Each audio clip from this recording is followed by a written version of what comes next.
మా ప్రియ పరలోకపు తండ్రి, మరొక మారు ఈ పునరుత్థాన సమయంలో నిన్ను ఆరాధించుకునే కృపను మాకు అనుగ్రహించారు. మా శక్తి చేతనైనను బలము చేతనైనను కాదు, కానీ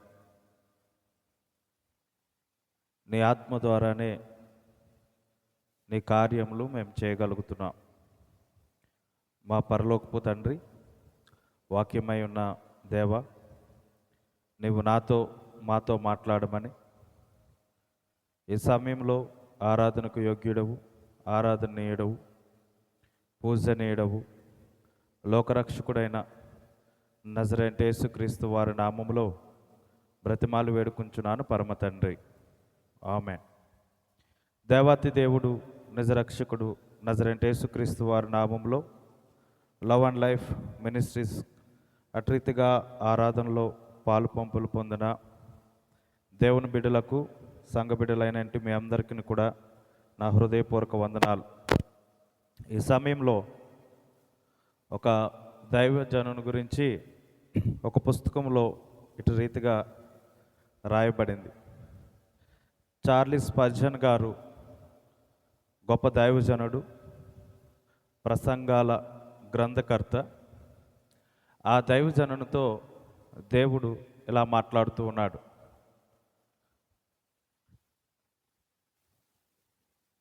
నీవు పోయి నీ మందిరపు తలుపులు తెరిచి దేవుని వాక్యాన్ని బోధించు అని ప్రభు ఆయనతో మాట్లాడడం ఆయన వింటూ ఉన్నాడు.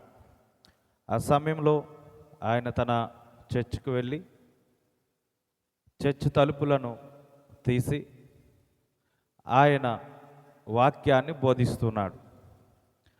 ఆ పుస్తకంలో వ్రాయబడింది ఆయన ఎందుకు ఆ ప్రసంగాన్ని అప్పుడు చేశాడు, అసలు ప్రభు ఎందుకు వెళ్ళమన్నాడు అని వాక్యం అయిన తర్వాత వివరణ ఆ పుస్తకంలో ఆయన రాయడం జరిగింది. ఏంటి అని అంటే, ఇర్మియా గ్రంథం 8వ అధ్యాయం 20వ వచనం. ఇప్పుడు మీరు చూసి చదువుతారని నేను ఆ మాట చెప్పలేదు. ఇర్మియా గ్రంథం 8వ అధ్యాయం 20వ వచనంలో, ఇదో కోతకాలము జరిగిపోతుంది, గ్రీష్మకాలము జరిగిపోతూ ఉంది, మనుషులకి ఇంకా రక్షణ లేదు అనే విషయం మీద ప్రభు మాట్లాడమన్నారు. అయితే ఆయన వెళ్ళి ఆ చర్చిలో వాక్యం చెప్తూ ఉన్నారు. సహజంగా ఆయన ముందు ఎవరు కూడా లేరు. ఆయన అంతలో ఆయనే ప్రసంగం చేస్తున్నారు. ఆయన ఎదురుగా పూర్వ దినాల్లో కాబట్టి మనకైతే లైట్స్ ఉన్నాయి, ఫ్యాన్లు ఉన్నాయి, కుర్చీలు ఉన్నాయి, సకల సౌకర్యాలు కూడా ఉన్నాయి. ఆ దినాల్లో కేవలం బెంచీలు మాత్రమే ఉండేవి, బల్లలు మాత్రమే ఉండేవి. సరే, అయిన తర్వాత ఆయన దరిదాపులుగా ఒక 40 నిమిషాలు దేవుని వాక్యాన్ని ఆ బెంచీలు బల్లలకు మాత్రమే చెప్పిన తర్వాత ముగింపు ప్రార్థన చేస్తూ ఉన్నాడు. ఆ సమయంలో మరలా ప్రభు స్వరము ఆయనకి వినబడుతూ ఉంది, చార్లెస్ స్పర్జన్ గారికి వినబడుతూ ఉంది. ఆల్టర్ కాల్ అనేది ఇవ్వవా అని. అప్పుడు ఈయన ప్రభుతో తన మనసులో అనుకుంటున్నాడంట, ప్రభువా, నేను చెప్పేదే ఇక్కడ ఉన్న బెంచీలకి బల్లలకి చెప్పాను, ఇప్పుడు ఆల్టర్ కాల్ చేసి ఈ బెంచీలు బల్లలు ఏమి చేతులెత్తుతాయి, వాటికేమి మనసు ఉందని, వాటికేమి రక్షణ ఇప్పుడు అవసరం, బెంచీలు బల్లలు చేతులెత్తి నేను రక్షణ పొందానని అవేమనుకుంటాయి అని తన మనసులో తాను అనుకుంటున్నాడు. కానీ ప్రభు చెప్తున్నాడు ఆల్టర్ కాల్ ఇవ్వని. అంటే ప్రభు మాటకి లోబడి చార్లెస్ స్పర్జన్ గారు, మీలో నేను చెప్పిన వాక్యాన్ని, మీలో ఏదైనా ఫలింపు వస్తే మీ చేతులెత్తితే మీకు రక్షణార్థమై నేను ప్రార్థన చేస్తాను అని ఆయన మాటను చెప్పాడు. చెప్పగానే ఆ బెంచీలు మధ్యలో నుండి, ఆ బల్లల మధ్యలో నుండి ఇద్దరు చేతులెత్తారు, 2 చేతులు లేచాయి. ఆయన షాక్ అయ్యారు. ఏంటి, నేను తలుపు తీసుకొని తాళం తీసుకొని చర్చిలోకి వచ్చాను, ఇంతవరకు అరగంట 40 నిమిషాల ప్రసంగం కూడా బెంచీలకు బల్లలకు మాత్రమే చేశాను. కానీ సడన్గా వీళ్ళు ఎప్పుడు వచ్చారు, అసలు వీళ్ళు చేతులు ఎత్తారేంటి అని దగ్గరికి పోయి వాళ్ళని చార్లెస్ స్పర్జన్ గారు అడిగారంట. ఏంటి నాన్న మీరు ఎప్పుడొచ్చారు, మీరెందుకు చేతులు ఎత్తారు, అసలు మీరేంటి బెంచీల కింద ఉన్నారు అని అడిగితే, అయ్యా మేము దొంగతనం చేసి రాత్రికాల సమయంలో కిటికీలు ఓపెన్ చేసి ఉంటే ఈ చర్చిలో పడుకున్నాం. అయితే మేము తెల్లవారుసరికే మేము వెళ్ళిపోదాం అనుకున్నాం, పెందలెక్కడ మీరు వచ్చేశారు. తలుపు తీసేసరికి మేము ఈ బెంచీల కింద ఉన్నాం. మీరు వాక్యం చెప్తుంటే మా మనసు, మా హృదయం కదిలింపబడింది. మీరు వాక్యం చెప్తుంటే మా హృదయాలు నొచ్చుకున్నాయి, మా యొక్క హృదయము కదిలింపబడింది. ఫైనల్గా మీరు మాట చెప్పారు, ఏమనంటే ఆల్టర్ కాల్ ఇచ్చారు. మీలో ఎవరికైనా మారు మనసు వస్తే చేతులు ఎత్తండి, నేను మీ కొరకు ప్రార్థిస్తాను, మీ కొరకు నేను బాప్తీసం ఇస్తాను, మీ కొరకు నేను ప్రభువును వేడుకుంటాను అని అనగానే మాలో ఆ హృదయము కదిలింపబడిన తర్వాత, మాలో మనస్సాక్షి గద్దించినప్పుడు, మా మనసు మమ్మల్ని నొప్పింపు చేసిన తర్వాత గద్దించినప్పుడు మేము చేతులు ఎత్తకుండా ఉండలేకపోయాం. అందుకే చేతులు ఎత్తాం, మమ్మల్ని క్షమించండి అని ఆ ఇద్దరు దొంగ వాళ్ళు కూడా చార్లెస్ స్పర్జన్ గారిని అడిగారు. ఇది ఎందుకు ఈ మాట చెప్తున్నానంటే, బైబిల్ గ్రంథంలో యేసుక్రీస్తు వారు చాలా రకాలైన బోధలు చేశారు.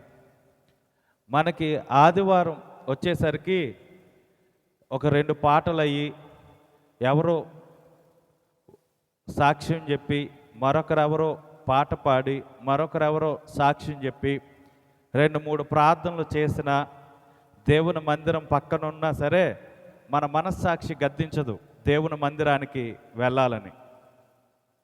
సుఖవంతంగా మనకు కుర్చీలున్నా, ఫ్యాన్లున్నా, లైట్లున్నా, దేవుని మందిరంలో పాటలు వినబడుతున్నా, లేదా నాలాంటి సేవకులు ఎవరైనా వాక్యం చెప్పినా మనస్సాక్షి గద్దింపదు.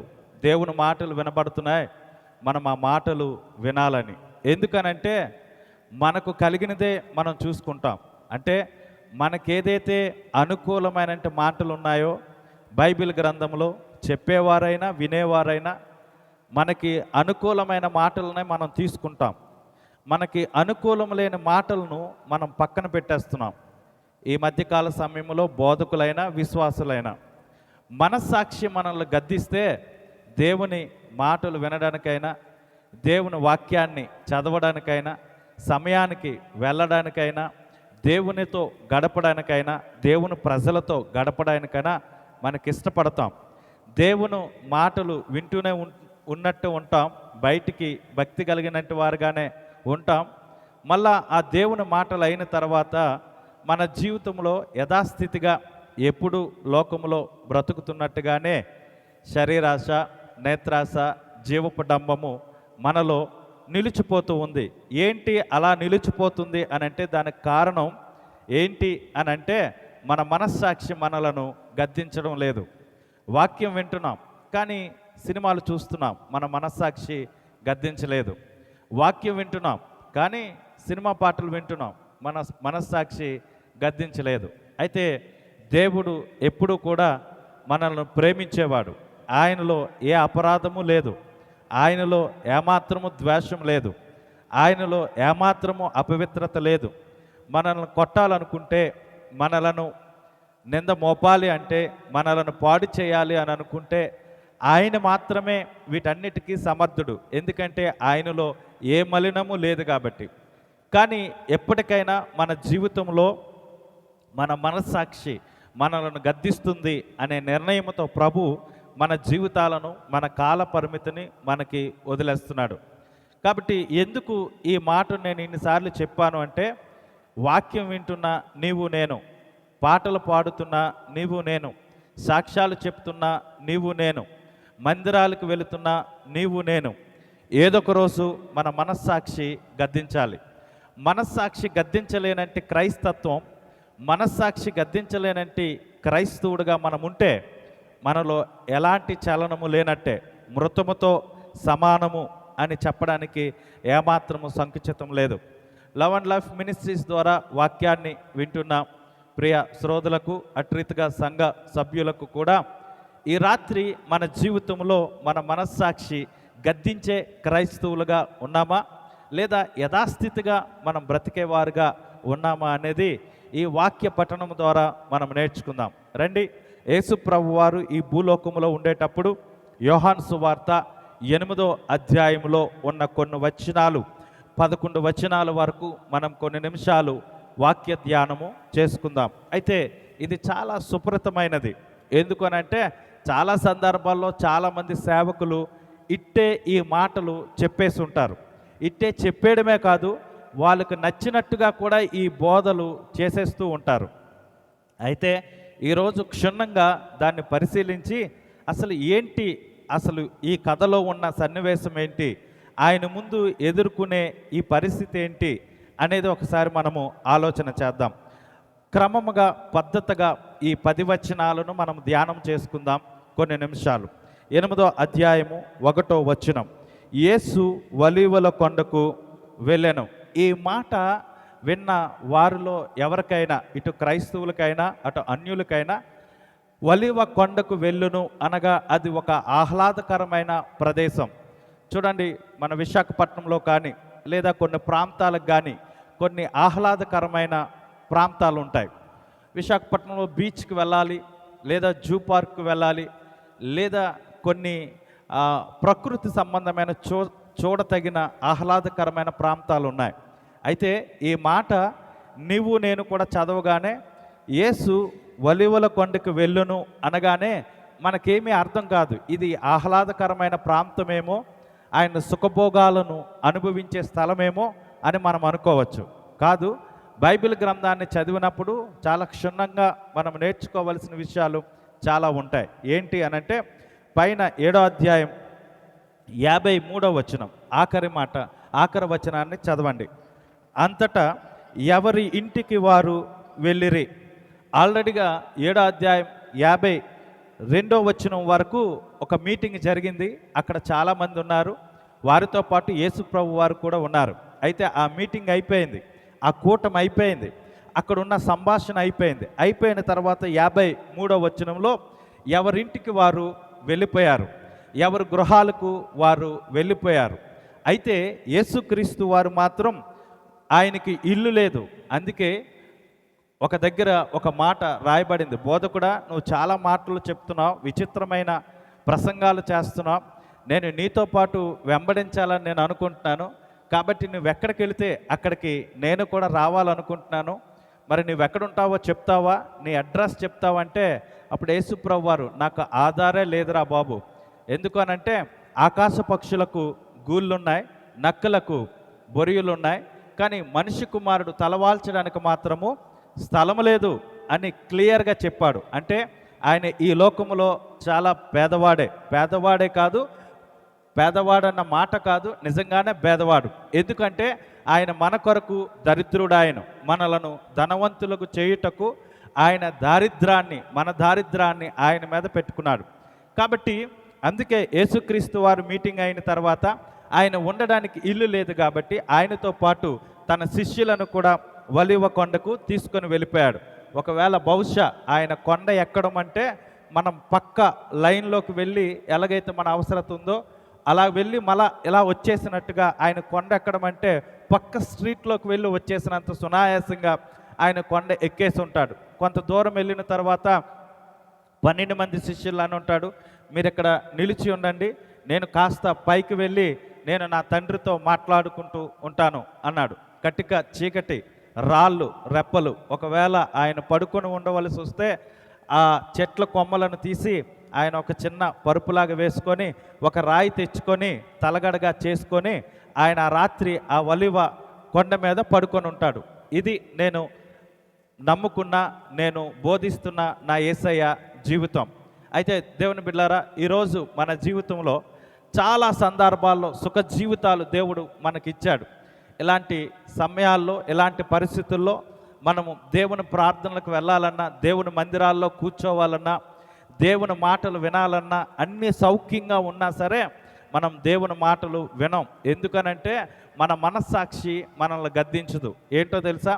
మనకున్న కార్లను బట్టి, మనకున్న ఏసీలను బట్టి, మనకున్న లైట్లను బట్టి, మనకున్న ఉద్యోగాలను బట్టి, మనకున్న స్టేటస్లను బట్టి నేనెందుకు కిందన కూర్చోవాలి, నేనెందుకు సాంబార్ అన్నం తినాలి, నేనెందుకు పెరుగన్నం తినాలి, నేనెందుకు ఈ దుమ్ములు తినాలి, నేనెందుకు ఈ పాచిపోని బిర్యానీ తినాలి, అందరికీ పెట్టి నాకెందుకు పెట్టవు, ఇలాంటి ఆలోచనలు మన జీవితంలో కలుగుతూ ఉంటాయి. కానీ మన బోధకుడైన యేసయ్య ఒలీవల కొండ మీదకి వెళ్ళి ఆయన సుఖంగా నిద్రపోవడానికి వెళ్ళలేదు. మోకాళ్ళతో కొన్ని నిమిషాలు తన తండ్రితో మాట్లాడాడు.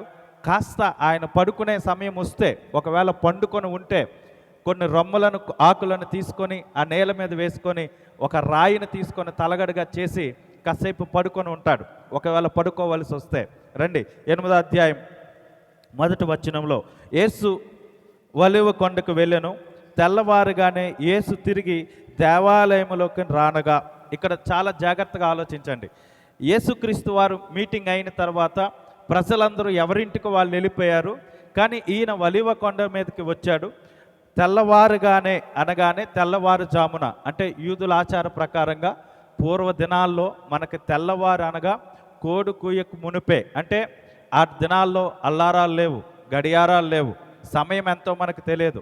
కాబట్టి పూర్వ దినాల్లో తెల్లవారుతుంది అని అంటే కోడి కూసేది. అంటే కోడి కూయట అంటే 3 గంటల ప్రాంతంలో, 4 గంటల ప్రాంతంలో కోడి కూయగానే తెల్లవారింది, ఇంక మనం లేచి మనం ప్రయాణం చేయాలి, మనం లేచి మన పనిబాట్లు చేసుకోవాలి అనే ఆలోచన పూర్వ దినాల్లో ఉండేది. ఈయన కూడా ఎంతసేపు పడుకున్నాడో, ఎంతసేపు ప్రార్థించాడో మనకి ఇక్కడ రాయబడలేదు. కానీ వెళ్ళాడు, కొండ ఎక్కాడు, తండ్రితో మాట్లాడాడు. మళ్ళా తెల్లవారుగానే శిష్యుని లేపి, రండి తెల్లవారైంది, మనం దేవుని మందిరానికి వెళ్ళిపోదాం అనే ఆలోచన ఆయనకు వచ్చింది. మళ్ళీ ఎంత సమయం అయితే ఎక్కారో, అంటే ఒకవేళ 3-4 గంటల ప్రాంతంలో ఆయన లేచుంటే మళ్ళీ 1 గంట వ్యవధిలో ఆయన ఎక్కడికి వచ్చేసాడు అని అంటే, తెల్లవారుగానే యేసు తిరిగి దేవాలయంలోకి రాగా. అంటే తెల్లవారుసరికే ఆయన వచ్చేసాడు. అంటే బహుశా మన కాలమానం ప్రకారం 5 గంటలకే ఆయన దేవుని మందిరం దగ్గరికి వచ్చేసి ఉంటాడు. 1 గంట ప్రయాణం అయి ఉంటే 5 గంటలకే ఆయన తిరిగి దేవాలయం దగ్గరికి వచ్చేసి ఉంటాడు. వచ్చేసి ఉండగానే ప్రజలందరూ ఆయన యొద్దకు వచ్చిరి. చూడండి, చాలామందికి సమయోచితం ఉండదు. ఎందుకనంటే మందిరాలు మన పక్కనే ఉన్నా, కుటుంబ ఆరాధనలు జరుగుతున్నా, దేవుని మందిరాలు మన చుట్టూ ఉన్నా మనం సమయానికి వెళ్ళాలనే ఆలోచన ఉండదు. ఎందుకంటే ఈరోజు కాకపోతే వచ్చే వారం ముందులే, వచ్చే వారం కాకపోతే పై వచ్చే వారం ముందులే, ఎప్పుడైనా దేవుని మాటలు వినొచ్చులే, ఇంకా 2 పాటలే కదా అయ్యింది, ఇంకా 1 ప్రార్థనే కదా అయ్యింది, ఆ ప్రార్థన తర్వాత మరొకడు పాట పాడుతాడు కదా, అతను పాట పాడిన తర్వాత మరొకడు పాడుతాడు కదా, మరొక ఆమె పాడుతుంది కదా, సాక్ష్యాలు చెప్తారు కదా అని ఇంత నిర్లక్ష్యంతో మనం వెనకడుగు వేస్తూ ఉంటాం. కానీ యేసుక్రీస్తు వారు తెల్లవారుజామునే నడుస్తూ ఉండగా ప్రజలు ఆయన వెనకే వెళ్ళారంట. అప్పటికే యేసుక్రీస్తు వారితో ప్రజలందరూ ఆయన యొద్దకు వచ్చేశారు. అంటే అది సమయం కానీ సమయం, టైం కానీ టైం. ముందుగా ఏమి యేసుక్రీస్తు వారు ఇక్కడికి వస్తున్నారు అని చెప్పలేదు, యేసుక్రీస్తు వారు ఇక్కడ బోధ చేయబోతుంది అని చెప్పలేదు, పాంప్లెట్స్ ఏమి వేయలేదు, ముందుగానే ఏమీ తెలపలేదు. యేసుక్రీస్తు వారు వచ్చారు, ఆయనతో పాటు ప్రజలందరూ కూడా వెళుతూ ఉన్నారు. యేసు యొద్దకు వచ్చిరి గనుక ఆయన కూర్చుండి వారికి బోధించుచుండెను. దేవునికి స్తోత్రం కలుగునుగాక. దేవుడు ఎక్కడ బోధించినా, ప్రభువు వారు ఎక్కడ బోధించినా చాలా జాగ్రత్తగా వినేవారు. ఈ దినాల్లో బోధ అంటే చాలామందికి నిర్లక్ష్యం. ఈయన మన పాస్టర్ గారు కాదు కదా, ఆయన ఏదో వాక్యం చెప్పుకుంటారులే, మనకెందుకులే అని. కొంతమంది ఫేమస్ అయిన సేవకులు ఉంటారు, వారు వచ్చినప్పుడు మాత్రం మనకెవరైతే ఫేమస్సో వారు వాక్యమే వినాలనుకుంటాం. ఎక్కడైనా ఒక 3 రోజులు మీటింగ్ పెట్టామనుకోండి, ఆ 3 రోజుల మీటింగుల్లో 3 సేవకులు పిలుస్తాం. మొదటి రోజు ఒకరు, రెండో రోజు ఒకరు, మూడో రోజు ఒక రోజు పిలుస్తాం. ఈ 3లో మనకు ఫేమస్ అయిన సేవకుడు ఉంటేనే, అంటే ఆ ముందున్న సేవకులు కానీ ఆ వెనుకున్న సేవకులు కానీ ఒకవేళ వాళ్ళు కూడా ఈ భూలోకంలో ఫేమస్గా ఉంటే మనకి ఆ 3లో ఎవరో ఒక ఆయనే ఫేమస్ ఉంటారు. ఆ సేవకుడి మీటింగ్కి మాత్రం వెళ్తాం, ఈ మిగతా 2 రోజులు వెళ్ళాం. ఎందుకంటే ఆయన మనకు ఫేమస్ కాబట్టి. కాబట్టి ఈ దినాల్లో చాలామంది ఫేమస్ మెసేజ్లు వినడానికి ఇష్టపడిపోతున్నారు. ఎందుకంటే ఇది మన చర్చి కాదు, ఇది మన సేవ కాదు, ఇది మన సేవకుడు కాదు, అసలు ఈ వాక్యమే మంద కాదు అనేటట్టు చాలామంది జీవిస్తున్నారు. అయితే ప్రియ శ్రోతలు, ఈ దినము వాక్యం వింటున్న నీవు నేను కూడా యేసు వాక్యము బోధించడానికి వస్తున్నాడని తెలియగానే టైం కాని టైంలో ఆయన వస్తున్నాడని సంగతి తెలుసుకోకుండానే ఆయన చూసి వాక్యం వినడానికి ఆయన చుట్టూ ప్రజలు చేరారు. అది విశ్వాసం అంటే, అది వినడం అంటే. మనం వినేవారుగా ఉండాలి, మనం నేర్చుకునేవారుగా ఉండాలి, సగం సగం వారుగా మనం బ్రతకూడదు. కాబట్టి ఆయన బోధిస్తూ ఉండగా చాలామంది వినేవారుగా ఉన్నారు. అయితే ఇప్పుడు మనం 3వ వచనానికి వెళ్దాం. చూడండి దేవుని యొక్క వాక్యం. శాస్త్రులు పరిసయ్యులు వ్యభిచారమందు పట్టబడి ఒక స్త్రీను తోడుకొని వచ్చెను. ఇది చాలా ఇంపార్టెంట్ విషయం. ఏంటనంటే యేసుక్రీస్తు వారు మందిరం దగ్గరకు వచ్చేసారు, మందిరంలో ఉన్నారు, ఆయన వాక్యం చెప్తూ ఉన్నాడు. వాక్యం చెప్తుంటే ప్రజలందరూ కూర్చున్నారు. కానీ ఇక్కడ మరొక బ్యాచ్ ఉంది. ఎవరు అని అంటే వీళ్ళు శాస్త్రులు పరిసయ్యులు. వీళ్ళు కూడా యేసు ప్రభు వారు ఎప్పుడు వస్తారా అని ఎదురు చూస్తూ ఉన్నారు. ఒక బ్యాచ్ ఏమో, ఇక్కడ 2 బ్యాచ్లు కనబడుతున్నారు మనకేంటంటే, ఒక బ్యాచ్ ఏమో యేసుక్రీస్తు వారు వస్తే వాక్యం విందామని ఉన్న బ్యాచ్ ఒకటి, మరొకరు ఏంటంటే యేసుక్రీస్తు వారు వస్తే గొడవ పెట్టుకుందామని బ్యాచ్ ఒకటి. ఈరోజు మన జీవితంలో వినే బ్యాచ్యా గొడవ పెట్టుకునే బ్యాచ్యా, అది మనకు మనమే పరీక్షించుకోవాలి. మనం వినే బ్యాచ్గా ఉన్నామా గొడవ పెట్టుకునే బ్యాచ్గా ఉన్నామా మనకే తెలియాలి. మనకి సగం సగం తెలుసు కాబట్టి అన్నీ తెలుసు అనుకుంటాం మనం. ఈ వాక్యం కూడా చాలా సందర్భాల్లో మనం వినేసి ఉంటాం. ఈ సండే స్కూల్ పిల్లలు నేర్చేసుకునేటట్టు నేర్చేసుకుని ఉంటాం. నాకే కానీ అవకాశం ఉంటే ఆయనకన్నా బాగా చెప్పుదాం అని అనుకుంటాం. యేసుక్రీస్తు వారు దేవాలయంకి వచ్చేసరికి వినే బ్యాచ్ కనబడుతుంది. యేసుక్రీస్తు వారు అదే దేవాలయంలోకి వచ్చేసరికి చెప్పండి గొడవ పెట్టుకునే బ్యాచ్ కూడా కనబడుతుంది. చాలా సందర్భాల్లో కొంతమంది అరే ఇది సమయం కాదు, రాత్రి అయిపోయింది, ఇప్పుడు మనం గొడవ ఆడకూడదంటే లేదు ఇప్పుడే తేలిపోవాలంటారు. అరే అది కాదు అందరూ పడుకుండిపోయారు అంటే ఇప్పుడు తేలిపోవాలా, అరే కొద్దిగా మెల్లిగా మాట్లాడంటే ఇంకా గట్టిగా మాట్లాడతారు. ఎందుకనంటే వీళ్ళలో ఉన్న ఆవేశం, కోపం. వీళ్ళు ఏ బ్యాచ్ అని అంటే గొడవ పెట్టుకునే బ్యాచ్. మరొక బ్యాచ్ కనబడింది స్టార్టింగ్లో 2వ వచనంలో. వాళ్ళు ఏ బ్యాచ్ అని అంటే వాక్యము వినే బ్యాచ్. ఈ సగం సగం ధర్మశాస్త్రం తెలిసినట్టు వాళ్ళు వీళ్ళు ఏం చేశారంటే శాస్త్రులు పరిసయ్యులను యేసు ప్రభు వారి దగ్గరికి వచ్చారు. ఏమని వచ్చారు, ఎలాగని వచ్చారంటే వ్యభిచారమందు పట్టబడిన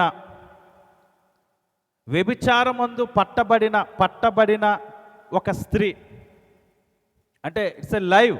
ఆ రాత్రికాల సమయంలో యేసుక్రీస్తు వారు కొండెక్కి పడుకునే సమయంలో, దేవునితో మాట్లాడుతున్న సమయంలో, అదే రాత్రికాల సమయంలో కిందన ఈ శాస్త్రులు పరిసయ్యులు ఆ రాత్రి ఆమె చాలా బిజీగా ఉంటుంది వ్యభిచారం చేయడంలో.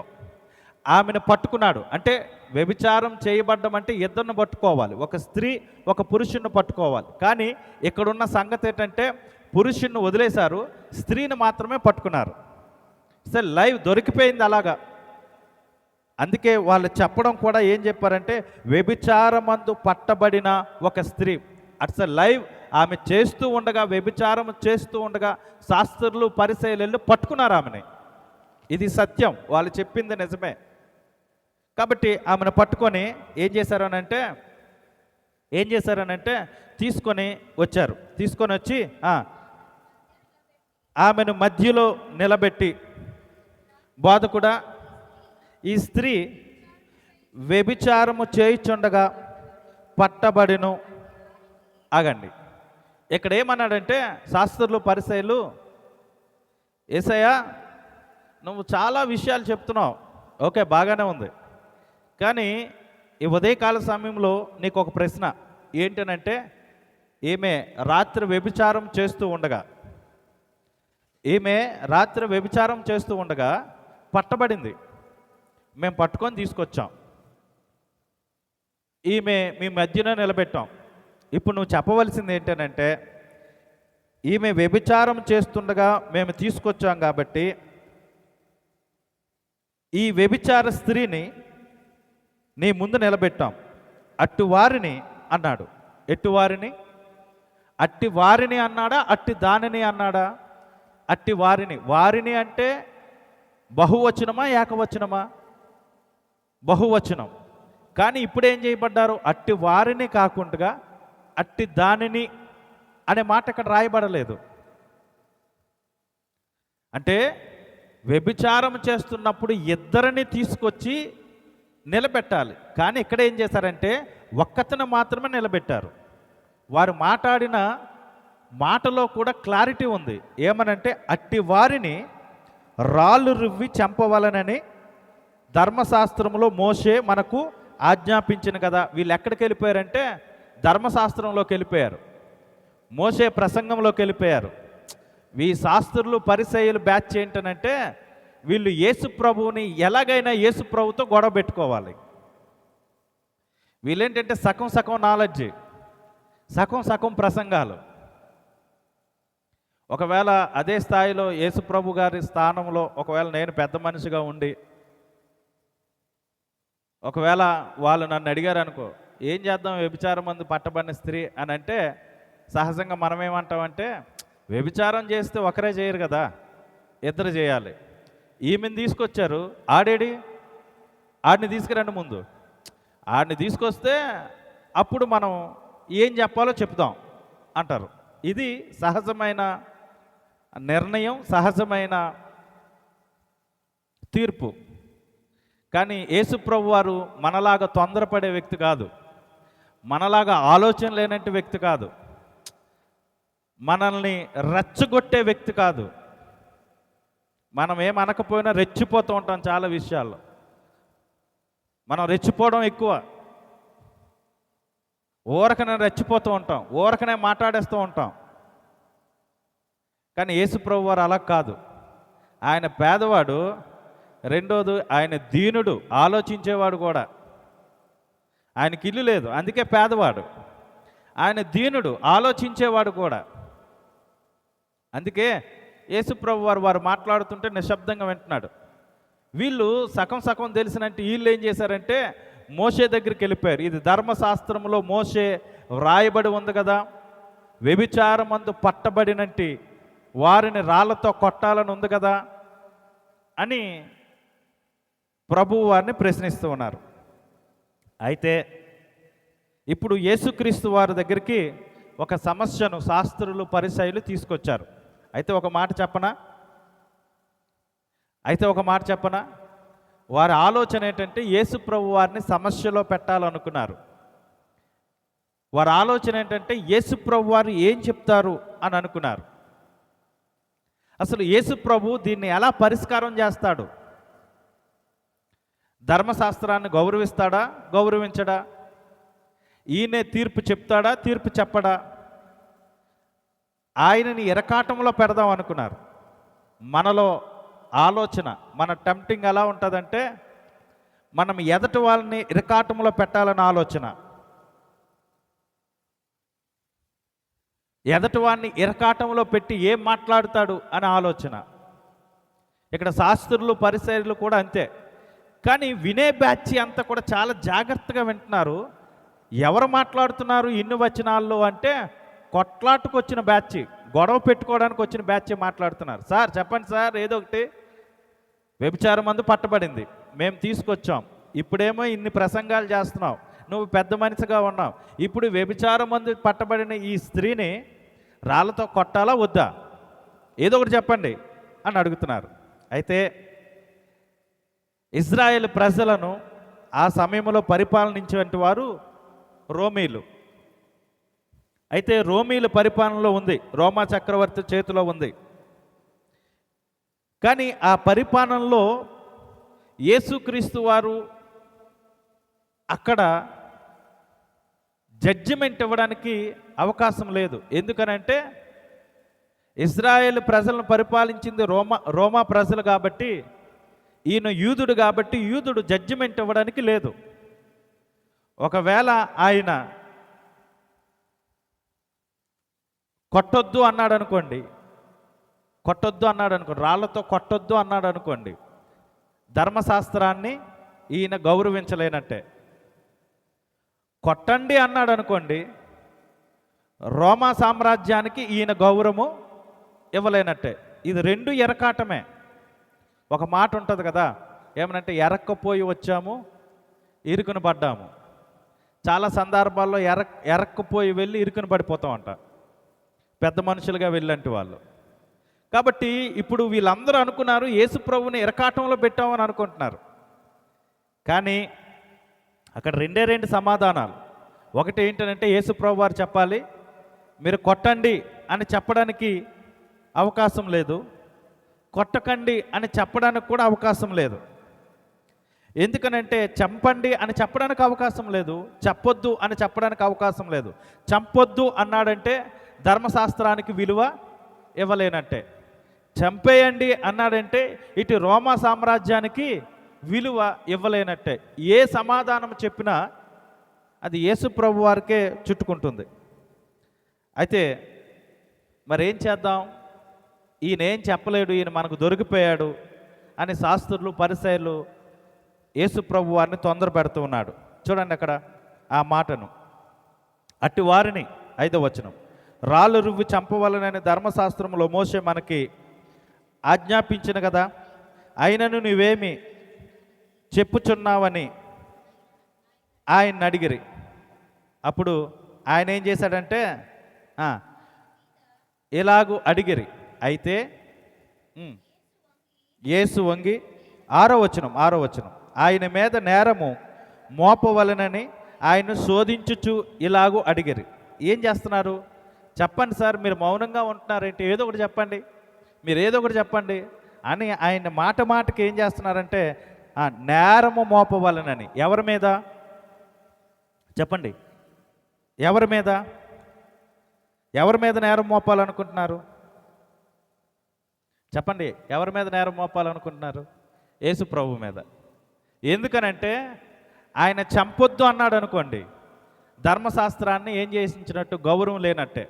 అసలు శాస్త్రులు పరిసయ్యులకు గౌరవం లేదు, కానీ ఇప్పుడు ఈయన గౌరవం లేదని చెప్పాలని ఆలోచన.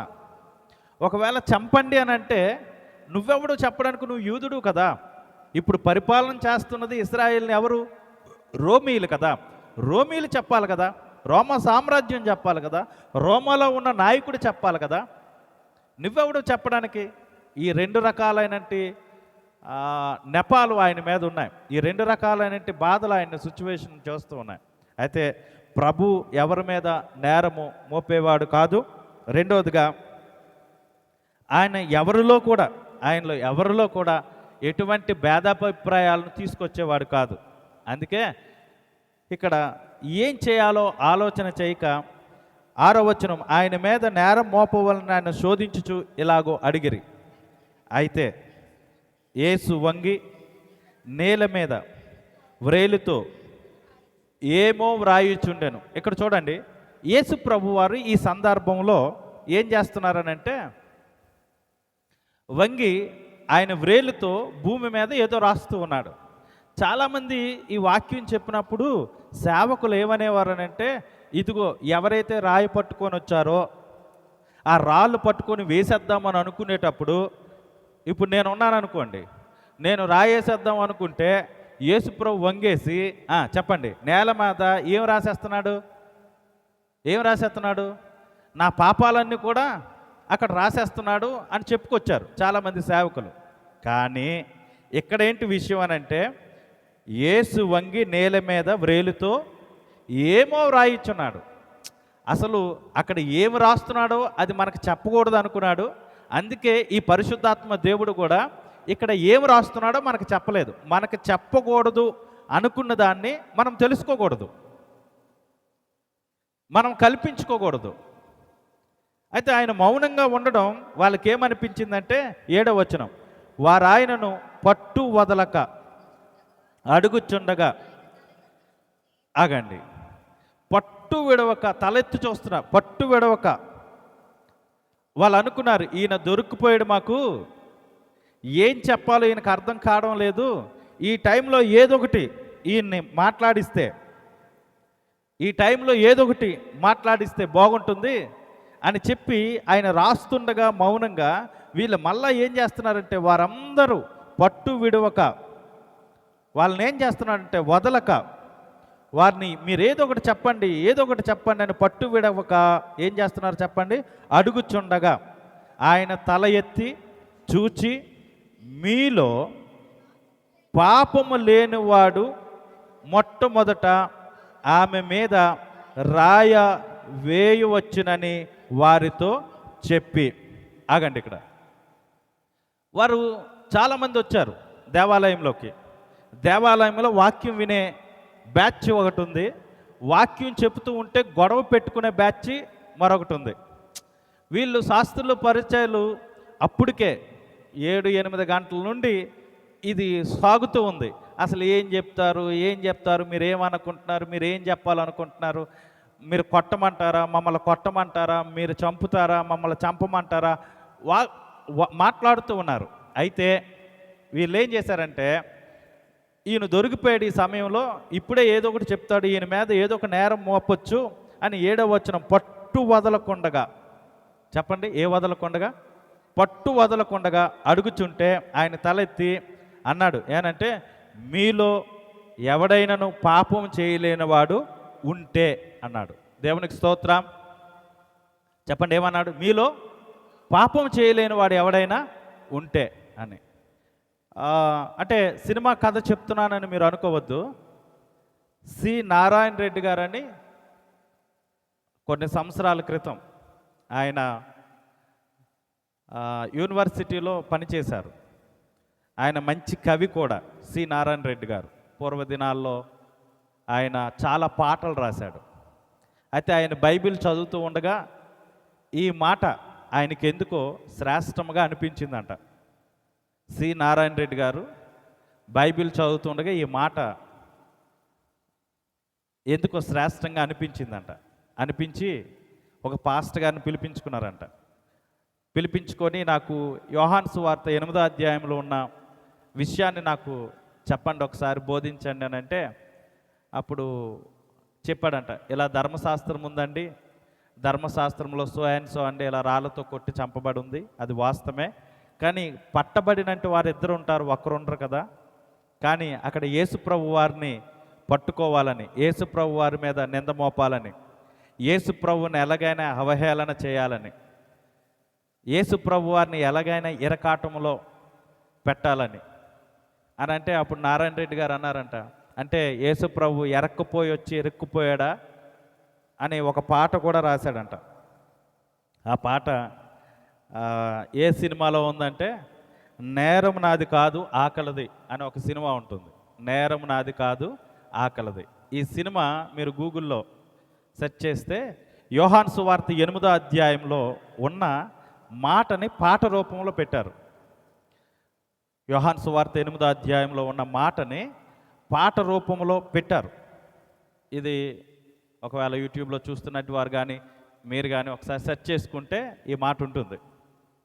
సి నారాయణ రెడ్డి గారు ఈ మాటను బైబిల్ని చదివి మీలో పాపం చేయలేనట్టు వాడు ఎవడో దాంట్లో సీనియర్గా ఎన్టీ రామారావు గారు దీంట్లో యాక్ట్ చేయడం జరిగింది. ఆకలి నేరం నాది కాదు ఆకలిది అనే సినిమాలో ఎన్టీ రామారావు గారు ఈ పాటను వర్ణిస్తారనమాట. మీలో పాపం చేయలేని వాడు ఈమె మీద రాయి వేయండి అని యేసు ప్రభు వారు చేసిన బోధని, ఏదైతే ఈరోజు మనం వాక్య ధ్యానం చేసుకుంటున్నామో యోహాను సువార్త 8వ అధ్యాయాన్ని, ఆ బోధని పాట రూపముగా దాంట్లో పెట్టడం జరిగింది. అయితే అప్పుడు ఆ పాస్టర్ గారు అన్నట్టు లేదండి, యేసు ప్రభు ఎరక్కుపోయి వచ్చి ఇరుక్కుపోలేదు, ఆయన మాత్రం వారందరినీ ఎరకాటం పెట్టే సమాధానమే చెప్తాడు తప్ప ఆయనకి తెలియలేదంటూ ఏమీ ఉండదు అని చెప్పడం జరిగిందంట. అయితే ఇప్పుడు కూడా ఏంటనంటే చూడండి, వాళ్ళు ఏమంటున్నారంటే మీలో పాపం చేయలేని వాడు ఎవడైతే ఉన్నాడో వాడు మొట్టమొదటగా చెప్పండి ఆయన మీద రాయ వెయ్యడి అని అన్నాడు. అంటే ఇప్పుడు ఆలోచన ఏంటంటే రాళ్ళతో మీరు కొడతారా, లేదా రాళ్ళతో కొట్టి చంపాలా, లేదా మేము చంపాలా, మీరు కొట్టే చంపుతారా, మేము కొట్టాలా అనేది రెండే ఆన్సర్స్ రావాలి యేసు ప్రభు వారి దగ్గర నుంచి. ఏమని? మోషే ధర్మశాస్త్ర ప్రకారంగా కొట్టాలా లేదా, కొడితే అది మీరు కొట్టి చంపుతారా లేదా మమ్మల్ని కొట్టమంటారా అని అంటే అప్పుడు వాళ్ళు అడిగారు రెండు ఆప్షన్స్ ఏంటనంటే మోషే ధర్మశాస్త్రం ప్రకారంగా కొట్టాలా, ఎస్ కొట్టండి అన్నాడు. అయితే మరి ఎవరు కొట్టమంటారు అంటే అప్పుడు ఆయన చెప్పాడు, కొట్టండి, కానీ మీలో ఎవడైతే పాపము లేనట్టు వాడు ఉన్నాడో వాడు మాత్రమే మొదట రాయి వేయండి అన్నాడు. అంటే అప్పుడు వాళ్ళకేం అర్థం కాలేదు, వాళ్ళకేమీ అర్థం కాలేదు.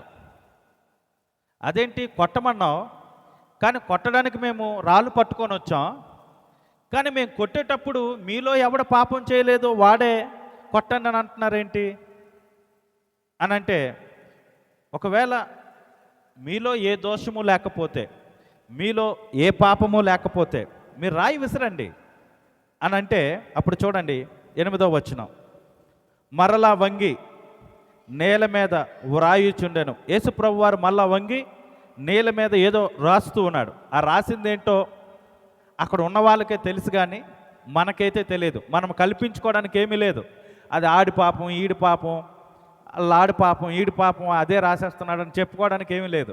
ఆయన ఏదో రాస్తున్నాడు, అది మాత్రం మనకు చెప్పలేదు. నేల మీద ఆయన వంగి మళ్ళా రాస్తూ ఉన్నాడు. అయితే చూడండి, వారు ఆ మాట విని ఏ మాట విన్నారు? మీలో ఎవడు పాపము చేయలేని వాడు ఉన్నాడో వాడు మొదట రాయ వేయండి, విసరండి అనే మాట వారు విన్నారు. అక్కడ చూడండి 1 అనే మాట ఉంది. చూడండి, వారి మాట విని అనేటప్పుడు 1 అనే మాట ఉంది. ఆ 1 అనే మాట పుట్నూట్లో ఏమని రాయబడిందంటే, వారు మనస్సాక్షి చేత గద్దెంపబడిన వారై. దేవునికి స్తోత్రం. నేను మొదట చెప్పాను, ఒక ఆయన చార్లెస్ స్పర్జన్ గారు అని ఒక ఆయన చర్చిలోకి వెళ్ళేటప్పుడు టేబుల్కి ఆయన వాక్యం చెప్తూ ఉంటే ఆల్టర్నేట్ కాల్ ఇవ్వమంటే, అది ఎందుకు టేబుల్ ఏమి చేతులు ఎత్తుతాయనంటే దాని కింద 2 దొంగ వాళ్ళు ఉంటే ఆ వాక్యం 40 నిమిషాలు విని ఆయన ఆ యొక్క మాట చెప్పిన తర్వాత మీలో ఎవరైనా మార్పు చెందాలో అని అనుకుంటే ఆ 2 దొంగలు కూడా చేతులెత్తి మా మనస్సాక్షి మమ్మలను గద్దించిందండి అని పాస్టర్ గారి దగ్గర ఒప్పుకున్నారు. ఈరోజు నిజమైన క్రైస్తవుడికి ఏంటి అని అంటే, మన మనస్సాక్షి మనలను గద్దించాలి. మనస్సాక్షి గద్దించలేకుండా నువ్వెన్ని పాటలు పాడితే ప్రయోజనం ఏముంది? మనస్సాక్షి గద్దించలేనప్పుడు నువ్వెన్ని మీటింగులకు వెళ్తే ప్రయోజనం ఏముంది? మనస్సాక్షి గద్దింపు లేనప్పుడు ఇలా నాలాగా ఎన్ని ప్రసంగాలు చేస్తే ఏముంది? నీ బిడ్డలతో మాట్లాడుతున్నప్పుడు నీ మనస్సాక్షి గద్దించాలి. నీ ఇరుగు పొరుగు వారితో మాట్లాడినప్పుడు నీ మనస్సాక్షి గద్దించాలి. ఇక్కడ యేసుక్రీస్తు వారు మాట్లాడిందో కొట్టి చంపేయండి అని చెప్పొచ్చు, అది మోసే ధర్మశాస్త్రం. కానీ నో చెప్పలేదు, ఎస్ చెప్పాడు. కానీ మీలో ఎవడు పాపం చేయలేనట్టు వాడు ఉన్నాడో, నీలో ఎవరు తప్పు చేయలేనట్టు వారు ఉన్నాడో ఆడు మొదట రాయేయండి. సమాజ మందిరంలో, దేవుని మందిరంలో అందరూ ఉన్నారు. వినే బ్యాచ్ ఉన్నారు, కొట్టుకునే వచ్చే బ్యాచ్ ఉన్నారు. 2 బ్యాచ్లు కూడా వింటున్నాయి. నిశ్శబ్దంగా ఉండిపోయారు. ఏం చేయాలో అర్థం కాలేదు. అరే, ఎవడికి లేదురా దోషం, నీలో ఉంది, నాలో ఉంది, కానీ మనలో దోషం లేకుండా ఉన్నట్టు నేను నిజాతి పరుణ్ణని రాయేయొచ్చు కదా, ఎవడు ముందుకు రావడం లేదు. చాలామంది జీవితంలో మన దోషాలు మనం కప్పేసుకొని, మనం చేస్తున్నట్టు మనస్సాక్షిని మనం చంపేసుకొని, కుటుంబాల్లో అయినా, జీవితాల్లో అయినా, సంఘాల మీద అయినా, జీవితాల మీద అయినా, ఎదటివాడి మీద అయినా రాయి వేసే వాళ్ళనే చూస్తాం. మనకెన్నైతే ఉన్నాయి, ఎదటోడి మీద రాయేసామా లేదా, ఇది మనకు కావాలి. మనకి ఎన్ని దోషాలైతే ఉన్నాయి, మనకి ఎన్ని పాపాలైతే ఉన్నాయి, ఎన్నైతే చేయనాయి, ఎదటోడి మీద రాయేసామా లేదా, ఇందుకే మనం రాయి పట్టుకుంటాం. ఒకవేళ యేసుప్రభు వారు చెప్పిన మాటకి నిజంగా ఈరోజు మన మనస్సాక్షి గద్దిస్తే, మనం ఎదటివాడి మీద ఈ రాయి వెయ్యాలని పట్టుకుంటే, మన మనస్సాక్షి గద్దిస్తే ఆ రాయితో మన తల పగల కొట్టుకోవాలి. మొదట ఎదటోడు తల పగల కొట్టడం కాదు. మన జీవితాలు, మన కుటుంబాలు, మన బ్రతుకులు నాశనం అయిపోవడానికి కారణం ఏంటంటే, చెప్పినప్పుడు మనస్సాక్షి గద్దించదో. ఆడు చెప్పడం ఏంటి, మనం వినడం ఏంటి? ఈ మధ్యకాలంలో ఒక చిన్న ట్రోల్ చూశాను. సీతమ్మ దారిలో ఎక్కడో చిన్న పిల్లల్ని ఎండలో నిలబెట్టింది ఆ మేడం. ఎవడో ఒకడు వచ్చి వీడియో తీసేస్తున్నాడు. ఎందుకు చిన్నపిల్లలు అలాగంటే వాళ్ళ మాట వినడం లేదు, చదవడం లేదు, అందుకే కొద్దిగా పనిష్మెంట్గా అంటే నువ్వు చెప్పడం ఏంటి? హ్యూమన్ రైట్స్ ఉన్నాయి, సో అండ్ సో ఉన్నాయి, చిన్నపిల్లల సంఘాలు ఉన్నాయి, కొట్టడం ఏంటి, తిట్టడం ఏంటి? చిన్నప్పుడు నేను చదువుకునేటప్పుడు మా మాస్టర్ గారు పెద్ద పెద్ద కర్రలు తీసుకొచ్చా. అందులో ఫస్ట్ బ్యాచ్ నాదే. తనులు గాయడంలో బ్యాచ్ ఎవడరా మొదట అంటే నేను ఉండేవాడిని. చెదగొట్టేసి ఆ దీనిలాగా అది వాచిపోయినట్టు కొట్టేసేవారు. అప్పుడు ఎవరు ఏ పేరెంట్స్ అడిగేవారు కాదు. ఇంటికి వచ్చి మా అమ్మతో మా నాన్నతో చెప్పి, అమ్మ మాస్టర్ గారు కొట్టారంటే నువ్వు ఏ ఏదో పని చేసావు అందుకే కొట్టారని చెప్పి మళ్ళీ వీళ్ళు దన్నేవారు ఇంటి దగ్గర. ఇప్పుడు ఏమనకూడదు, ఎందుకంటే గద్దింపునకు లోబడిని జనాలు, మూర్ఖపు తరము ఈ ప్రపంచంలో ఉంది. సేవకుడు గద్దిస్తే వినలేని తరం వచ్చేశారు. గద్దింపునకు మనస్సాక్షికి విలువ లేదు ఈ రోజుల్లో. ఎందుకంటే ఏదో ఒక రాయి పట్టుకునే ఉంటావు నువ్వు. ఏ రాయి అయితే ఏంటి పట్టుకోనే, అది ఎలాంటి రాయి అయినా పర్వాలేదు. వీలైతే మనలో ఎన్ని దోషాలున్నా, మనలో ఎన్ని పాపాలున్నా, లేదా మనలో ఎంత అవహేళన జీవితం ఉన్నా ఎదటోడి మీద రాయేసే వాళ్ళని ఆలోచన. ఎందుకురా నీ పరిస్థితి ఎలాగైపోయిందంటే ఆదాములాగే, ఇదిగో నాకేం సంబంధం లేదు, నేను చక్కగానే ఉన్నాను, నువ్వు ఈ హవ్వను తీసుకొచ్చిన తర్వాతే కదా నా బతుకు ఎలాగైపోయింది. నువ్వనేవాడివే హవ్వను తయారు చేయకపోతే, నువ్వనేవాడివే ఆ చెట్టుని అట్టకపోతే, నువ్వనేవాడివే ఆ ఫలాన్ని తినొద్దని చెప్పకపోతే నేను నీతో పాటు సమానంగా ఉందనే. అసలు నీ మాట విన్నప్పుడు నాకు భయమే లేదు. అప్పుడు నువ్వు తీసుకొచ్చావు, పక్కనెట్టావు ఈ హవ్వ ద్వారా. నేను ఇలాంటి రాయిలు పట్టుకొని దినాల్లో మనం బ్రతికేస్తున్నాం. ఎందుకు అంటే దీనికి కారణం మన మనస్సాక్షి మనల్ని గద్దించడం లేదు. వాక్యాలు వింటున్నాం, మీటింగ్లకు వెళ్తున్నాం, పాస్టర్ గారులకు జేజేలు కొడుతున్నాం, కానుకలు ఇస్తున్నాం, బోధలు చేస్తున్నాం, సోదు కప్పులు చెప్పాలంటే బోల్డ్ చెప్పుకుంటున్నాం, కానీ మనస్సాక్షి గద్దించలేదు. ఈ వాక్యం వింటున్న క్రైస్తవ సంఘమా, దేవుని బిడ్డలారా, మనస్సాక్షి గద్దించాలి. మీకు ఒక మాట చెప్పనా, సంఘాలను విడిచి ఎందుకు వెళ్ళిపోతారో తెలుసా? సేవకులను విడిచి ఎందుకు వెళ్ళిపోతారో తెలుసా? సేవకులు ఎందుకు నచ్చరో తెలుసా? నా జీవితంలో అనుభవంతో చెప్తున్నాను. ఎవడైతే మనస్సాక్షి గద్దిస్తుందో, మనస్సాక్షి గద్దించినప్పుడు నొప్పు చేసుకున్నట్టు వాడు, అంటే ఆ మాట వాడికి నచ్చలేనప్పుడు ఎందుకు మనల్ని విడిచి వెళ్ళిపోతాడంటే వాడికి మనస్సాక్షి గద్దింపు నొచ్చుకుంది వాడి మనసు. అందుకే ఈ పాస్టర్ వేస్ట్రా బాబు అని వెళ్ళిపోతాడు మన దగ్గర నుంచి. మరొక బ్యాచ్ ఉంటుంది, గద్దింపునకు లోబడితే ఉండిపోతాడు. ఈ మనస్సాక్షి గద్దించినప్పుడు మనకు నొప్పి వస్తే, వాడికి నొప్పి వస్తే ఆ పాస్టర్ గారి దగ్గర నుంచి వాడు వెళ్ళిపోతాడు. అదే గద్దింపునకు లోబడితే ఆ పాస్టర్ గారి దగ్గర ఉండిపోతాడు. వెళ్ళిపోయే బ్యాచ్ బైబిల్ గ్రంథంలో మరలా లిఖితపూర్వకంగా రాయబడలేదు. ఉండిపోయిన బ్యాచ్ మాత్రం లిఖితపూర్వకంగా బైబిల్ గ్రంథంలో నేర్పించబడింది. ఈరోజు మనస్సాక్షి నిన్ను గద్దిస్తే దేవుని వాక్యంలో, దేవుని మాటలో, దేవుని సంఘంలో ఉండిపో. గద్దింపు నీకు నొచ్చుకొని ఉంటే జీవితంలో మనల్ని ఎవరు బాగు చేయలేరు. ఇది వాస్తవం, ఇది వాస్తవం, ఇది సత్యం. ఇది నా సంఘాల్లో, నా పరిచర్యలో, నా సేవలో అనుభవపూర్వకంగా చెప్తున్నాను. గద్దింపు ఒకటే గద్దింపు. యేసుక్రీస్తు వారు చెప్పారు, మీలో ఎవడు పాపం చేయలే, పట్టబడినంటిది పాపం చేయబడిందే. ఆమె నించొని ఉండిపోయింది, అలాగా ఆ పాపం చేసింది, నించొని ఉండిపోయింది. కానీ రాళ్ళు పట్టుకొని వచ్చారు, వీళ్ళు ఏ పాపం చేయలేదన్నట్టు. కానీ మీలో ఎవడో పాపం చేయలేనట్టు వాడున్నాడో మొదట వాడు రాయి వేయండి అన్నాడు. కానీ రాళ్ళు అయితే తీసుకొచ్చారు వేసేద్దామని. ధర్మశాస్త్రాన్ని పెట్టారు. అబ్బా, ధర్మశాస్త్రం కన్నా ఎవటండి గొప్పడు? ధర్మశాస్త్రం మాకు తెలుసండి, మీరు చెప్పేది ఏంటండి? రాయి వేయమంటారా వద్దంటారా అని అంటే, మీలో ఎవడు తప్పు చేయలేదో, మీరు ఎవడు దోషం చేయలేదో, మీలో ఎవడు పాపం చేయలేదో మొదట రాయేయండి అన్నాడు. అంతే. రాయి పట్టుకొని వచ్చేశారు. ఎదటోడి పరిస్థితి ఎలాగున్నా మనం రాళ్ళు వేసేద్దామనే మన ఆలోచన. ఆ తప్పు ఆడికన్నా మనలో కూడా ఉంది అని అంటే అప్పుడు ఆ రాయి ఎట్టుకొని మనల్ని మనం కొట్టుకోవాలి. కానీ ఆ రాయి ఎదటోడిని కొట్టడానికి ఉపయోగిస్తాం, కానీ మనల్ని మనం కొట్టుకోవడానికి ఉపయోగించుకోం. మన మనస్సాక్షి గద్దించదో. మనకు నొప్పు. పాటలు పాడమంటే సంతోషమే, ప్రార్థనలు చేయమంటే సంతోషమే, ఒకడి గురించి మాట్లాడమంటే సంతోషమే, కానీ ఒప్పుకోవాలంటూ నొప్పి వచ్చేస్తుంది. కానీ దేవుని యొక్క వాక్యం సెలవిస్తుంది ఏమనంటే, చూడండి, రాయి వేయమంటే ఏమన్నాడు? వారు ఆ మాట విని పెద్దవారు మొదలుకొని చిన్నవారు వరకు ఒక్కన వెంట ఒకడు బయటికి వెళ్ళిరి. చాలా జాగ్రత్తగా ఆలోచించండి. వచ్చినప్పుడు వీరు ఎలాగొచ్చారు మందిరంలోకి? చిన్నవాళ్ళు మొదలుకొని పెద్దవాళ్ళ వరకు.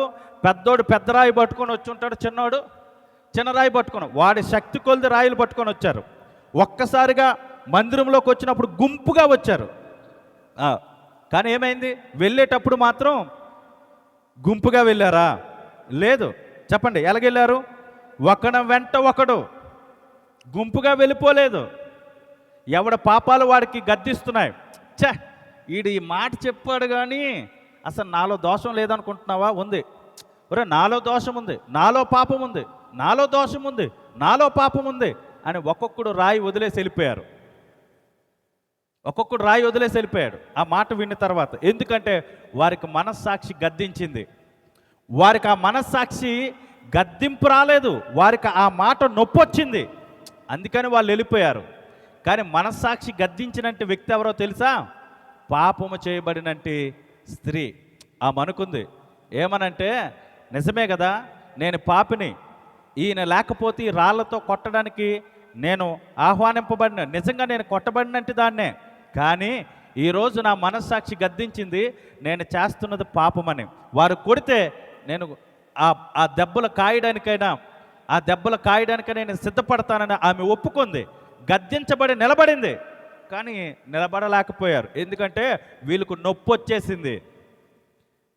నొప్పి వచ్చేసింది. మనస్సాక్షి గద్దింపునకు లోబడలేనంటే వాడు నొప్పి వస్తుంది. ఈ నొప్పి వచ్చే బ్యాచ్ ఏం చేస్తారంటే అక్కడి నుంచి వెళ్ళిపోతారంతే. ఉండే బ్యాచ్, వెళ్ళిపోయే బ్యాచ్. మనం ఎలాగున్నాం ఈ రాత్రికాల సమయంలో? ఉండే బ్యాచ్గా ఉన్నామా, వెళ్ళిపోయే బ్యాచ్గా ఉన్నామా అనేది ఒకసారి ఆలోచన చేయాలి. సరే, అయిపోయింది. అయిపోయిన తర్వాత అప్పుడు ఏం జరిగింది అని అంటే, యేసు ఒక్కడే మిగిలను. చాలా జాగ్రత్తగా ఆలకించండి. యేసుతో పాటు ఎవరు ఉండాలి? చెప్పండి, యేసుతో పాటు ఎవరు ఉండాలి? యేసయ్య శిష్యులు కూడా ఉండాలి. కానీ అక్కడ ఏమి క్లారిటీగా రాయబడిందంటే, యేసుతో పాటు యేసు శిష్యులు కూడా లేరు అక్కడ. ఎవరు నిలబడ్డారు అని అంటే, చెప్పండి, ఎవరు నిలబడ్డారు? యేసు శిష్యులు మాత్రమే, లేకుండా యేసు ఒక్కరు మాత్రమే ఉండిపోయారు. అయితే దేవుని బిడ్డలారా, ఇక్కడ జరిగిన విషయం ఏంటంటే చాలా జాగ్రత్తగా ఆలోచన చేయవలసింది ఏంటంటే, సరే, ఇక్కడ ఏమైందనంటే యేసయ్య చాలా సందర్భాలు చెప్పాడు. వాక్యము చాలా సందర్భాల్లో చెప్పబడింది. వాక్యము రెండంచుల ఖడ్గము. అందుకే చాలా సందర్భాల్లో ఏమనంటదంటే, వాక్యం ఎలాంటిదంటే వర్షం లాంటిది. చెప్పండి, వాక్యం ఎలాంటిది? వర్షం లాంటిది. ఆకాశము నుండి భూమి మీద వర్షం పడడానికి వచ్చింది, మధ్యలో నుండే మళ్ళీ వెనక్కి వెళ్ళిపోదు. తప్పనిసరిగా ఏం చేస్తుంది? భూమిని తడిపే వెళుతుంది. వర్షం వస్తే భూమిని తడిపే వెళుతుంది, మధ్యలో నుంచి వెళ్ళిపోదు. మనం కూడా చాలా సందర్భాల్లో ఏం చేస్తామంటే వాక్యము మనల్ని తడుపుతున్నా మన హృదయం నొచ్చుకొని పోతాం, మన హృదయం నొప్పింపబడుతుంది, మన మనస్సాక్షి నొప్పింపబడుతుంది. అందుకే మనలో ఏముండదనంటే మనస్సాక్షి పనిచేయదు.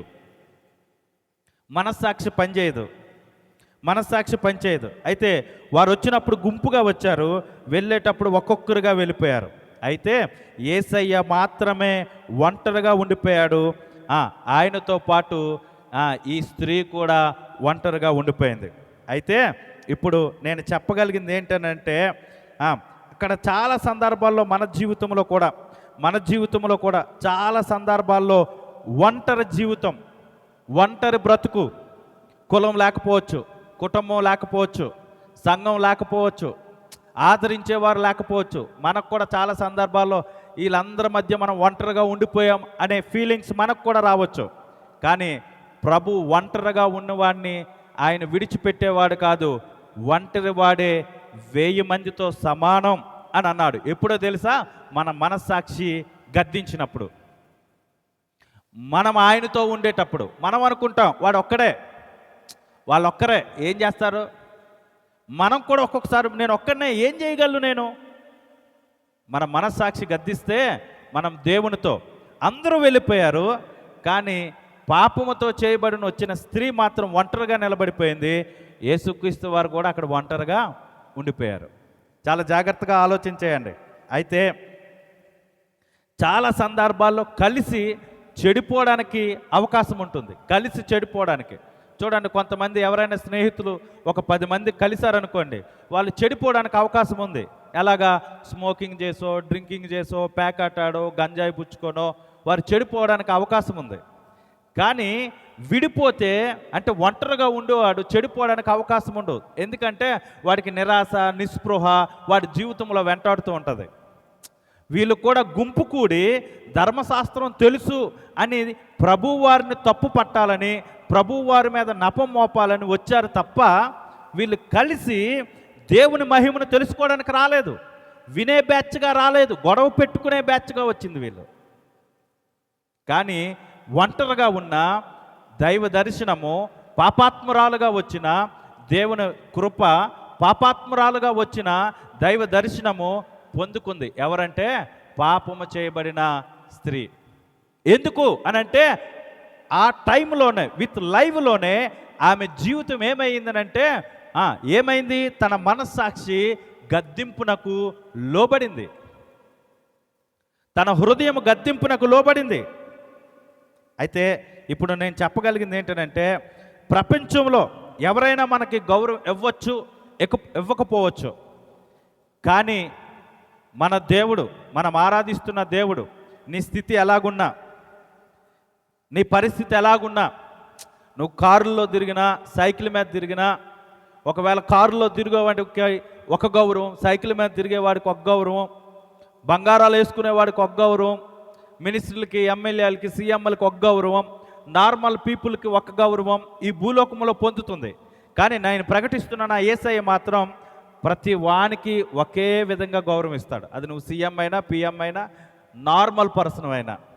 ఏంటో తెలుసా? ఇక్కడ చూడండి ఏమైందంటే 9వ వచనం, ఆ స్త్రీ ఆ మధ్యను నిలవబడి ఉండెను. 10వ వచనం, అమ్మా వారెక్కడ ఉన్నారు అని అన్నాడు. చూడండి, యేసుక్రీస్తు వారు చాలా క్షుణ్ణంగా మాట్లాడారు. ఎంత గౌరవం ఇచ్చి మాట్లాడారంటే, అలా వ్యభిచారమందు పట్టబడిన స్త్రీ మన మధ్యలో ఎవరైనా దొరుకుంటే, ఏవమ్మా, ఏంటమ్మా, వసే, పోయే, రావే అని ఎంత నీచంగా మనం మాట్లాడుతాం. కానీ యేసు ప్రభు వారు మాత్రం అలా మాట్లాడలేదు. రెస్పెక్ట్ ఇచ్చారు. ఏమని అంటే అమ్మా అని పిలిచారు. ఆయన ప్రేమ ఎవరిని మార్చలేదు. ఆయన ప్రేమ ఎవరిని మార్చేది కాదు. ఆయన ప్రేమ ఒకరి మీద ఒకలాగా ఉండేది కాదు. ఆయన గౌరవం ఎవరి మీద ఒకలాగా ఉండేది కాదు. యేసయ్య మంచివాడు, యేసయ్య పేదవాడు, యేసయ్య రాయి వేసేవాడు కాదు. యేసయ్య అందరి మధ్య మనలను నిలబెట్టేవాడే కానీ అందరి మధ్య మనల్ని పడగొట్టేవాడు కాదు. అది యేసయ్య ప్రేమ.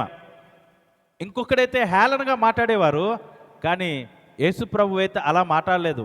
అమ్మా అని బోధించాడు, అమ్మా అని సంబోధించాడు. ఈరోజు మన జీవితంలో మన ముందు మన బంధువుల్ని ఏ విధంగా మాట్లాడగలుగుతున్నాం, వారి వెనక మనం ఏ విధంగా మాట్లాడగలుగుతున్నాం, మన ముందున్నప్పుడు ఎలా మాట్లాడగలుగుతున్నాం, వారు వెనకెట్టుకొని వెళ్ళేటప్పుడు ఏ విధంగా మాట్లాడగలుగుతున్నాం. ఇలా మాట్లాడగలుగుతున్నామంటే నీ మనస్సాక్షి గద్దింపు లేదు. పాటలు పాడుతున్నావు, వాక్యం వింటున్నావు, సంఘానికి వెళ్తున్నావు, ప్రసంగాలు చేస్తున్నావు, మనస్సాక్షి గద్దింపు లేదు. ముందొక మాట వెనకొక మాట, ముందొకలాగా వెనకొకలాగా. ఎందుకురా నీకు ఈ భ్రష్టత్వం వచ్చిందంటే, నీవు ఒక రాయి పట్టుకొని ఎదటోడి మీద వేయాలనుకుంటున్నావు, కానీ అది నా వలనే సమస్య. రాయి పట్టుకొని వచ్చింది ఎందుకు? ఆమె పాపం చేసింది కాబట్టి రాయి పట్టుకొని వచ్చారు, అంతవరకు క్లారిటీయే. కానీ మనలో చేయలేనంటు వాడు ఎవడైనా ఉన్నాడా అని ప్రభువు అడిగినప్పుడు వారికి వారు గద్దింపునకు లోపడక వారు హృదయం నొచ్చుకుంది. ఈరోజు అంతే, మనం హృదయము నొప్పించగలుగుతున్నాం కానీ గద్దింపునకు మాత్రం లోబడలేదు.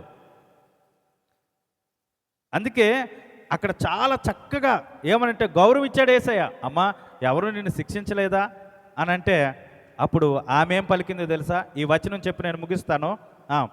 11వ వచనం. ఉమ్, చూడండి ఎంత చక్కని మాట మాట్లాడిందో. ఏమన్నదంటే ఆమె లేదు ప్రభువా అనేను. అసలు ప్రభువా అనే మాట ఆమె ఎందుకు పలికింది? ప్రభువా అనే మాట ఎందుకు పలికింది?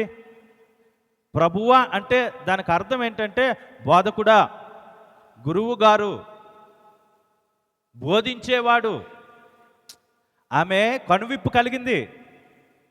ఆమె మనస్సాక్షి గద్దింపునకు లోబడింది కాబట్టి ఆమె కనువిప్పు కలిగింది. ఏ విధంగా కలిగింది? వీరందరూ పాపం చేసినట్టు వారే, కానీ ఈయనలో పాపం లేదు. వారందరూ ద్వేషించినట్టు వారే, ఈయనలో ఏ ద్వేషం లేదు. వారందరూ అనీతిమంతులే, కానీ ఈయనలో అనీతి లేదు. వాళ్ళందరూ అనీతి పరులే, కానీ ఈయనలో ఎటువంటి అనీతి లేదు. ఈయన కొట్టడానికైనా, ఈయన తిట్టడానికైనా, ఈయన శిక్ష వేయడానికైనా ఈయన మాత్రం సమర్థుడు. కానీ ఈ అధికారాలు ఏవి ఈయన ఉపయోగించుకోకుండా పాపినైన నన్ను ప్రేమించి అమ్మా అని పిలిచాడు. ఈయనలో ఉన్న గొప్పతనాన్ని బట్టి ఆమె వెంటనే దైవ దర్శనం ద్వారా ఏం చెప్పిందంటే ప్రభువా అనే మాట పలకడం కొనసాగింది. దేవునికి స్తోత్రం. ఈరోజు ఆ దైవ దర్శనం మన జీవితంలో ఉంటే, అటువంటి జీవితం మన బ్రతుకులో ఉంటే, ఈరోజు మనం నేర్చుకోవలసిన ఒక నీతి పాఠం ఏంటనంటే, ఈ వాక్యం ద్వారా మనం నేర్చుకోవాల్సింది ఏంటంటే మనస్సాక్షి గద్దించాలి. మనం మాట్లాడుతున్న మాట, మనం ఎదటి వారి పట్ల మనం చూస్తున్న చూపు, ఎదటి వారి గురించి ముందొకలాగా వెనకొకలాగా మాట్లాడుతున్న మాట, మన ప్రవర్తన, మనస్సాక్షి గద్దింపు లేకపోతే దేవుని దగ్గరికి వెళ్ళే బ్యాచ్గా ఉంటావు, కానీ నువ్వు గొడవ పెట్టుకునే బ్యాచే తప్ప వాక్యం వినే బ్యాచ్ అయితే కాదు నీది. దేవునితో ఉండే బ్యాచ్ కాదు. దేవుని మాట నీకు వినబడగానే నొచ్చుకొని బయటకు పోయే బ్యాచ్. మీలాంటి వాళ్ళు అనేకమైన రాళ్ళు పట్టుకొని ఉంటారు. ఎవడు దొరుకుతాడా, ఎవడి మీద ఏ రాయేద్దామని. ఒకసారి మనం ఆలోచన చేయాలి. ఈరోజు ప్రభు మన హృదయాలను, మన జీవితాలను, మన బ్రతుకులను మనస్సాక్షి చేత గద్దెంపబడినట్టు వారిగా ప్రభు సేవలో, పరిచర్యలో, జీవితంలో ఎదగాలని నేను ఆశపడుతున్నాను. ఆ మనస్సాక్షి మనందరి మీద పనిచేసి ప్రభు నూరంతులుగా గద్దెంపబడిన మనస్సాక్షి చేత మన బ్రతుకు దినములన్నీ బ్రతుకుదుముగాక. ఆమేన్. కళ్ళు మూసుకుందాం, ప్రార్థన చేసుకుందాం. పరిశుద్ధుడా, నీ ఘనమైన పాదాలకు స్తుతులు, స్తోత్రాలు. ఇదిగో ఈ సమయంలో ప్రార్థించిన రీతిగా, బోధించుకున్న రీతిలో మేము మాకు అనుకూలమైన మాటలు తీసుకొని మేము బోధించుకోవడం కాదు, కానీ మనస్సాక్షి చేత గద్దెంపబడినట్టు వారుగా మా జీవితంలో ఆ దినాన్ని వ్యభిచారమందు పట్టబడిన ఆ స్త్రీ ఎలాగైతే మనస్సాక్షి చేత గద్దెంపబడిందో, మీ ఎదుట నిలవబడి నిన్ను ప్రభువా అని అడిగిందో, ఈరోజు అటువంటి కనువిప్పు మా జీవితంలో మేము నిన్ను తెలుసుకున్నప్పటికీ, పాటలు పాడుతున్నప్పటికీ, వాక్యము బోధిస్తున్నప్పటికీ, ప్రార్థనలు చేస్తున్నప్పటికీ మనస్సాక్షి గద్దింపు మా జీవితంలో లేకపోతే అది నొచ్చుకొని అక్కడ నుండి వెళ్ళిపోయినట్టు వారుగా ఉన్నాము, కానీ నీ ఎదుట నిలవబడినట్టు వారుగా మేము లేకపోయామేమో ఇన్ని సంవత్సరాలు. ప్రభువా, మా మనస్సాక్షిని గద్దింపునకు గురి చేసి మేము లోబడి నీ ముందు నిలిచేవారుగా మమ్మల్ని తీర్చిదిద్దమని నజరేయుడైన యేసుక్రీస్తు నామంలో బ్రతిమాలు వేడుకుంటున్నాను మా ప్రియ పరలోకపు తండ్రి. మన తండ్రి అయిన ప్రేమయు కుమార్